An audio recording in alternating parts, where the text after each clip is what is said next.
প্রিয় ছাত্রছাত্রীরা, কেমন আছো তোমরা? আজ তোমাদের সাথে আমার প্রথম ক্লাস, ব্যবসায় সংগঠন ও ব্যবস্থাপনা। এই প্রথম ক্লাসে আমি আমাদের এই বিষয় সম্পর্কে বিশদভাবে জানানোর চেষ্টা করব। প্রথমেই আমাদের এই মোহাম্মদপুর কেন্দ্রীয় কলেজে আসার জন্য তোমাদের স্বাগতম। আমি রেবেকা সুলতানা, সহকারী অধ্যাপক, ব্যবস্থাপনা বিভাগ, তোমাদের শ্রেণী শিক্ষক। আমাদের কলেজে তোমরা যারা এসেছো এখনো ক্লাস করার সুযোগ পাওনি, তোমরা আমাদের কলেজের চমৎকার ক্যাম্পাসটি দেখেছো আশা করি, এবং আমি জানি যে তোমরা এটা পছন্দও করেছো। এই চমৎকার ক্যাম্পাসে যখন তোমরা পুরোপুরি এসে ক্লাস করতে পারবে, ধরে নিব তখনই আমাদের এই কলেজটা পরিপূর্ণ হবে। তোমাদের আজকে আমি এই যে বিষয়টা পড়াবো সেই বিষয়ে বইটা সম্পর্কে আগে বলে নিতে চাচ্ছি। তোমরা এই ব্যবসায় পরিচিতি বইটা দেখো, এটা আসলে ব্যবসায় পরিচিতি বই না, এটা হচ্ছে ব্যবসায় সংগঠন ও ব্যবস্থাপনা।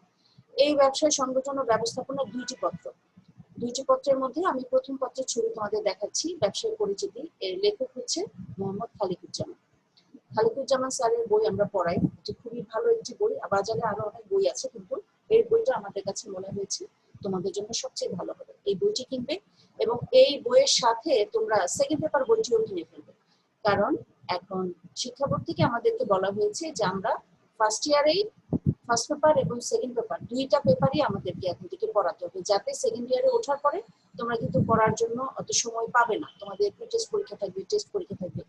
এই জন্য ফার্স্ট ইয়ারে তোমাকে অধিকাংশ চ্যাপ্টার পড়ে এগিয়ে থাকতে হবে। এই চ্যাপ্টারগুলি তোমরা দেখো। এই মুহূর্তে তোমাদের কাছে যেহেতু বই নাই, এই জন্য আমি তোমাদেরকে চ্যাপ্টারের ছবিগুলি দেখাচ্ছি। এখানে যে চ্যাপ্টারগুলি আছে দেখো, এখানে চ্যাপ্টারের সংখ্যা হচ্ছে মোট 12টি। এই 12টি চ্যাপ্টারের মধ্যে তোমার 9টি চ্যাপ্টার তোমাদের আগেই পরিচিত, কারণ তোমরা এসএসসি তে ছিল, আমি শিওর। এসএসসি তে যে 9টা চ্যাপ্টার ছিল সেগুলো সম্পর্কে তোমাদের ধারণা আছে, এখানে আমরা সেটা বিশদভাবে পড়াবো। আর 3টা চ্যাপ্টার আছে, যে 3টা চ্যাপ্টার তোমাদের জন্য একেবারেই নতুন, এবং শুনলে অবাক হবে যে ওই 3টা চ্যাপ্টারই তোমাদের সবসময় প্রশ্ন থাকবে, একদম 100% প্রশ্ন থাকবে। তার মানে নতুন 3টা চ্যাপ্টার, ওই যে শেষের দিকে যে 2টা চ্যাপ্টার, আর আরেকটা হচ্ছে ব্যবসায়ের আইনগত দিক। এই 3টা চ্যাপ্টার খুব মন দিয়ে তোমাদের পড়তে হবে। যারা বই কিনে ফেলেছো তারা এই 3টা চ্যাপ্টার আগেই দাগিয়ে নাও, কারণ অন্য চ্যাপ্টারগুলি তোমাদের কাছে সহজ মনে হবে। এখন দেখো আমার সাবজেক্টের নাম ব্যবসায় সংগঠন ও ব্যবস্থাপনা। এটার প্রথম পত্র আমি এখন শুরু করব। আচ্ছা, এটার প্রথম পত্রের নাম কি? প্রথম চ্যাপ্টারের নাম কি? প্রথম চ্যাপ্টারের নাম হচ্ছে ব্যবসায়ের মৌলিক ধারণা। তার মানে এই চ্যাপ্টারে আমরা ব্যবসা সম্পর্কে যে মূল ধারণাটা আছে সেই ধারণাটা নিব। ডিটেইলে এখানে হয়তো পড়ানো যাবে না, কিন্তু মূল ধারণাটা এখানে আমি বলবো। শুরুতেই দেখো, ব্যবসায়ের একটা সংজ্ঞা তোমাদের করতে হবে। প্রথম যে সংজ্ঞাটা আমি বলতে চাচ্ছি, যে এখানে 2টা লাইন আছে, 3টা লাইন আছে। প্রথম যে অংশটা, সেই অংশটা তোমাদের খুব ভালোভাবে পড়তে হবে। সেটা কি?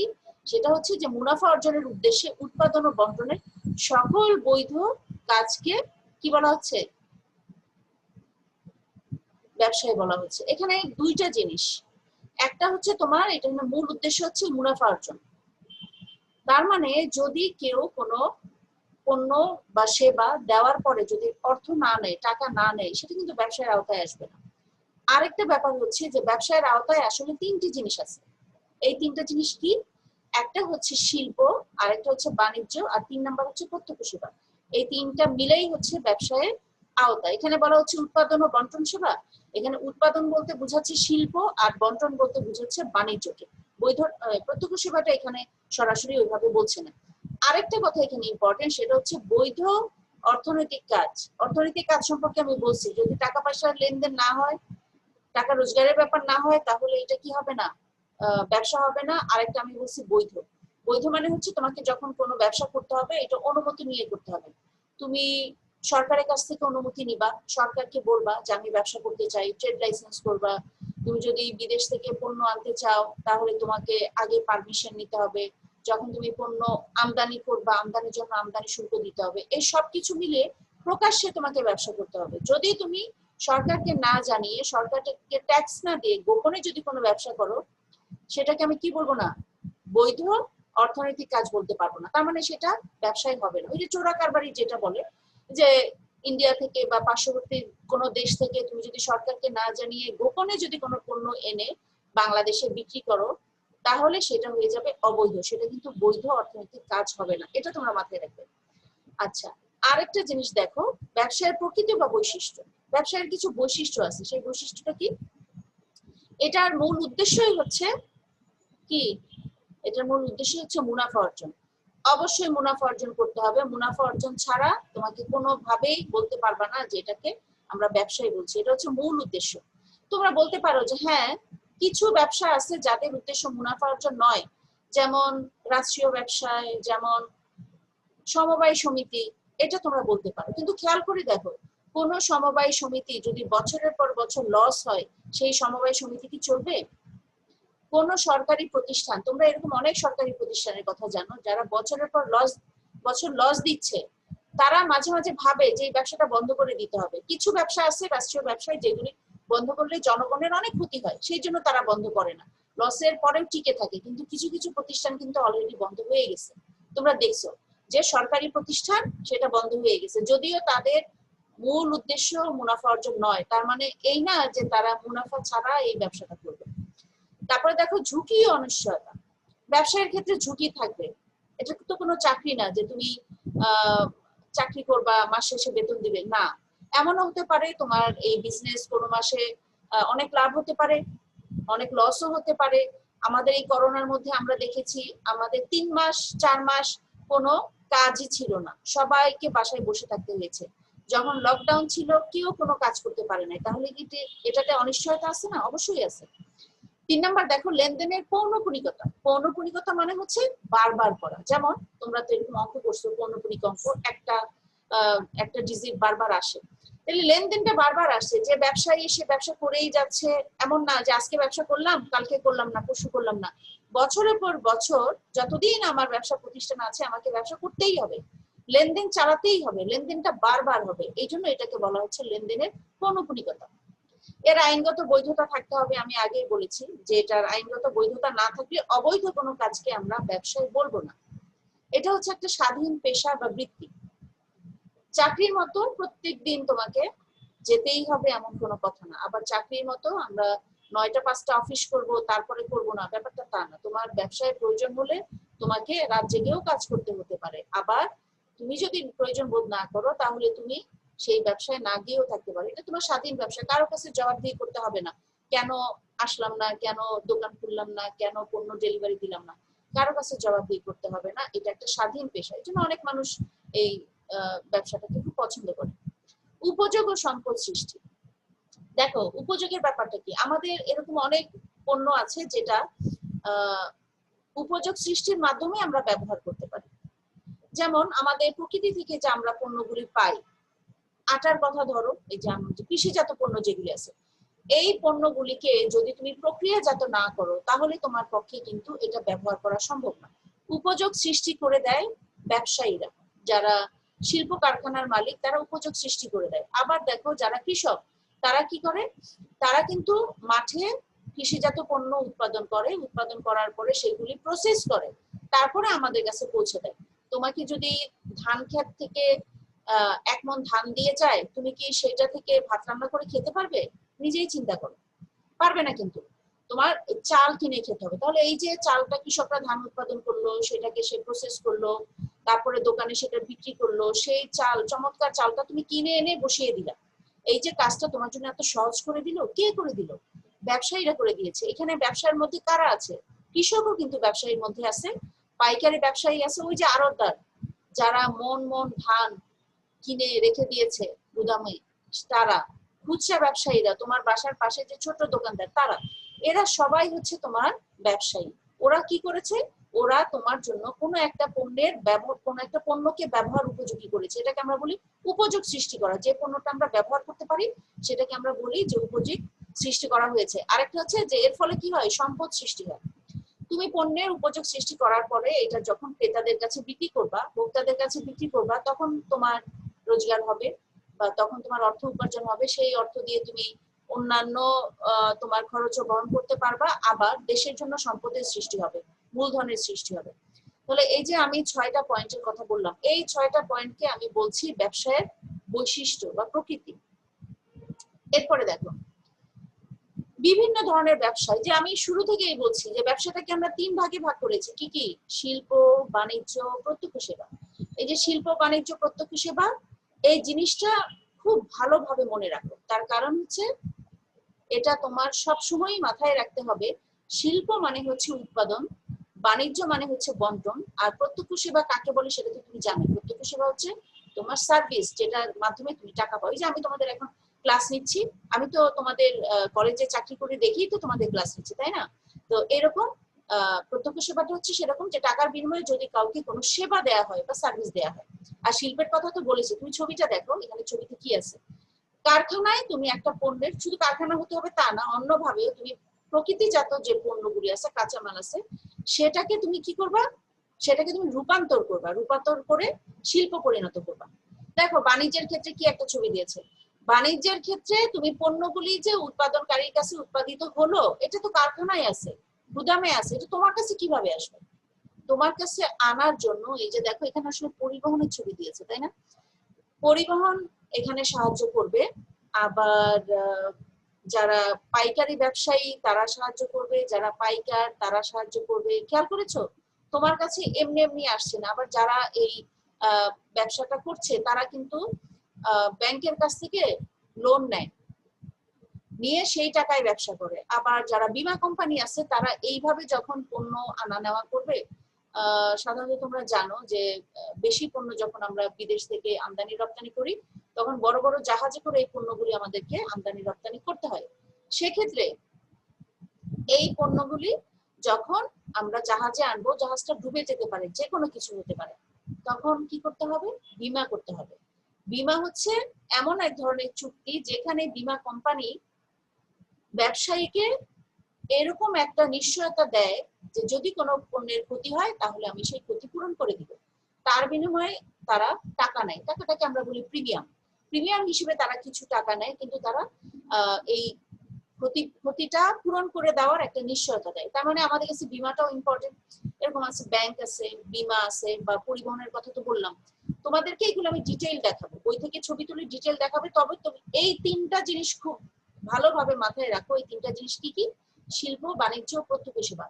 আমি কিন্তু পরবর্তী ক্লাসে তোমাদেরকে আমি জিজ্ঞেস করব যে তোমরা খাতায়, তোমরা যে আমার ক্লাস করলা, খাতার মধ্যে কি কি লিখছো।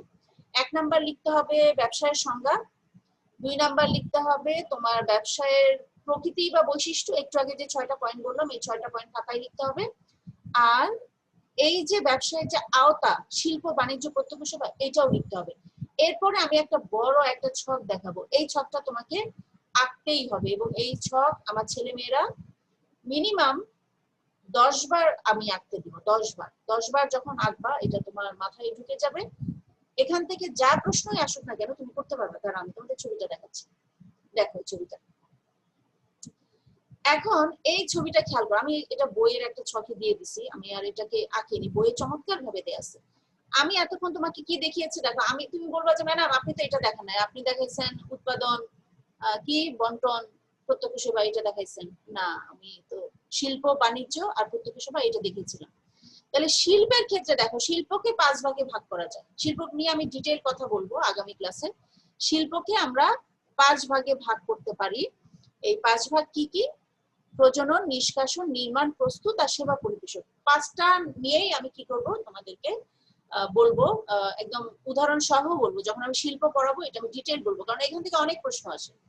দ্বিতীয়টা হচ্ছে বাণিজ্য। বাণিজ্যকে আবার 2 ভাগে ভাগ করা হয়েছে। একটা হচ্ছে পণ্য বিনিময়, যেটাকে আমরা ইংরেজিতে বলি ট্রেড, TRADE। ট্রেড মানে পণ্য বিনিময়। আর একটা হচ্ছে তোমার পণ্য বিনিময় সহায়ক কার্যাবলী, মানে এই পণ্য বিনিময় করার জন্য কি কি কাজ তোমাকে সাহায্য করবে।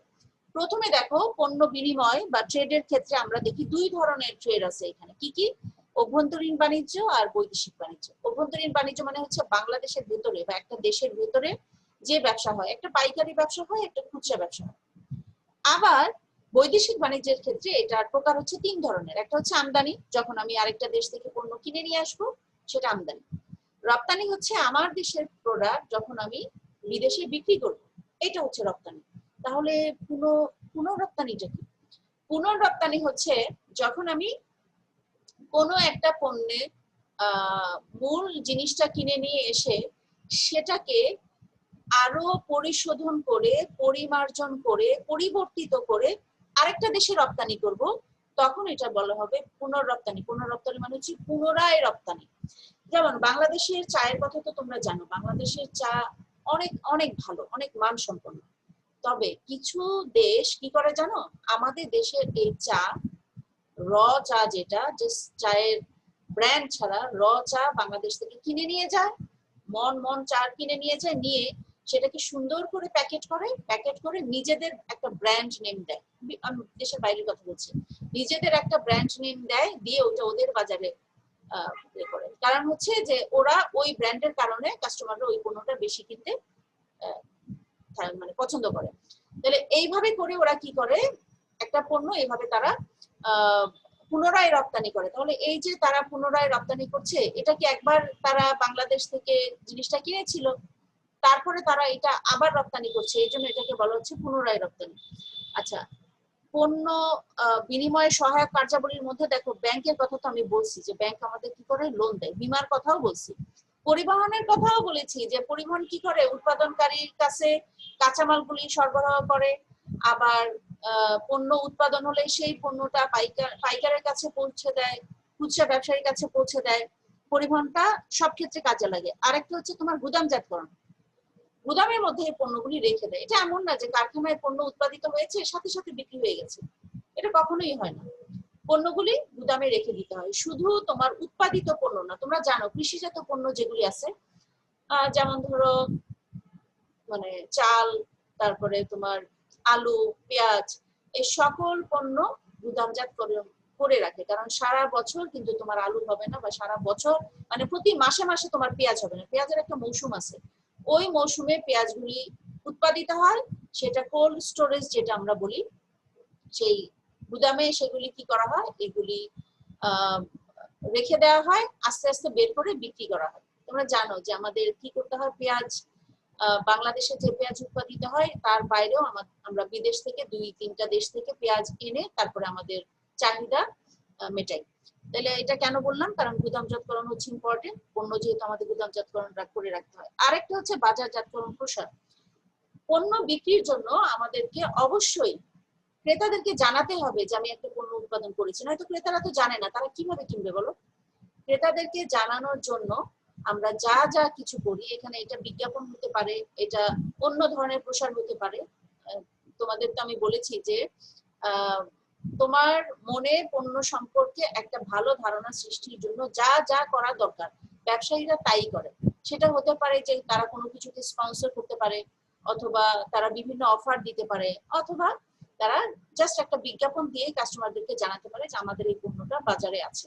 এইভাবে করে তারা বাজারজাতকরণ প্রসার করে থাকে।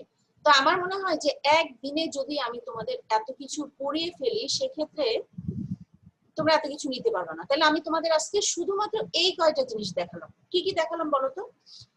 প্রথমে বললাম যে ব্যবসায়ের সংজ্ঞা, এটা বললাম। দ্বিতীয়ত কি বলছি, দ্বিতীয় বলছি ব্যবসায়ের সংজ্ঞার পরে বলছি যে ব্যবসায়ের প্রকৃতি বা বৈশিষ্ট্য, এটা করতে হবে। 3 নাম্বার বলেছি যে ব্যবসায়ের আওতা বা বিষয়বস্তু। এর মধ্যে আমার ছেলেমেয়েরা তোমরা কি করবা জানো, তোমরা ব্যবসায়ের সংজ্ঞাটা লিখো, যে প্রথম যে লাইনটা সেটা লিখবা, যে মুনাফা অর্জনের উদ্দেশ্যে আমাদের বৈধ যাবতীয় অর্থনৈতিক কাজকে আমরা ব্যবসায় বলি, যে এরকম একটা ডেফিনিশন আছে, সেটা লিখবা।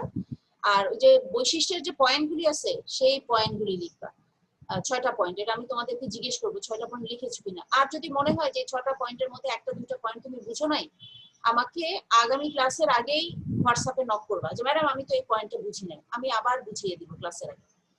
আরেকটা হচ্ছে যে আওতা বা বিষয়বস্তু, এই মুহূর্তে আমি তোমাদের এতবার রাখতে বলবো না, তোমরা এখন জাস্ট 3বার রাখবা, 3বার। এই ছকটা 3বার রাখবা। আমি যে কোনো ছাত্রছাত্রীকে বলবো যে তোমার খাতাটা দেখাও, যদি না দেখাতে পারো খুব খারাপ হবে, বুঝতে পেরেছো? তাহলে তোমরা কি করবা, এই কয়েকটা জিনিস পড়বা। আর আগামী ক্লাসে 100% ছাত্রের বই থাকতে হবে। বইটা খুবই ভালো, কিন্তু তোমার সামনে যদি বই না থাকে তুমি শুধু আমার লেকচার শুনে এই বই ফলো করতে পারবে না, বই কিনতেই হবে। তো যে যখনই বই কিনবা, বইয়ের 2 পেপার কিনবা, ফার্স্ট পেপার এবং সেকেন্ড পেপার। বললামই তো যে এই দুটাই আমাদের লাগবে। তো তোমাদেরকে এখন কি করতে হবে, তোমাদেরকে এখন এই এই যে আমার যে ভিডিওটা আছে এটা খুব ভালো মতো দেখবা, একবার না বুঝলে বারবার দেখবা, আর কোনো কিছু বুঝতে অসুবিধা হলে অবশ্যই আমাকে জানাবা। কারণ এমনও হতে পারে যে এই টপিকটা আমি আর কখনো রিপিট করলাম না, তখন তুমি কি করবা, এই কারণে ভিডিওটা মন দিয়ে দেখবা আর অবশ্যই আমাকে প্রশ্ন করবা। আর পরবর্তী ক্লাসে আশা করি আমি আরেকটু ডিটেইল পড়াবো, এটা প্রথম ক্লাস দেখে আমি এত কিছু পড়াচ্ছি না।